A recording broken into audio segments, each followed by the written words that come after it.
What happened here today? What did we see? Well, we began harvest. So we harvested Chardonnay from my family's vineyard, and we brought it into the winery and whole cluster pressed it.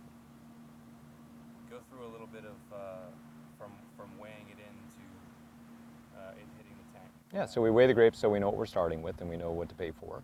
And then we basically find a way to gently get them into the presses. The presses are essentially a big slotted screen, cylindrical screen on its side with a big rubber tube inside.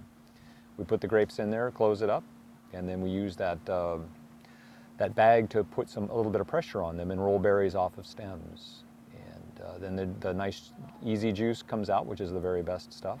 And then we rinse and repeat.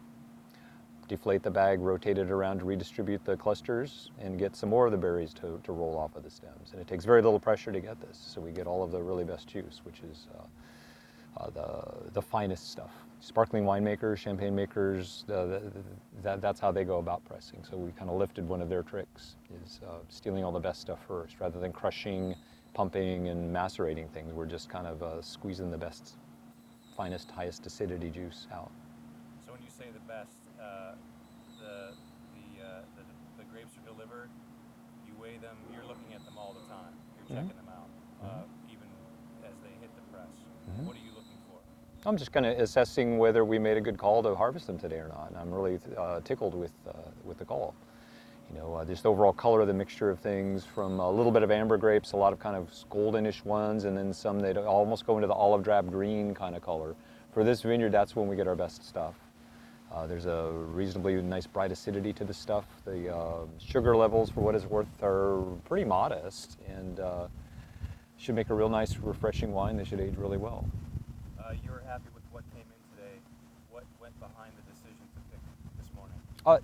Tasting the grapes, looking at how the vines were, and thinking about what the weather guessers are really, whether they're on the mark or not. But I thought it'd be about the right amount of time. And some vintage we pick things a little later than we'd like to, or the weather gets warm and the grapes get a little more advanced than I would ideally want to have.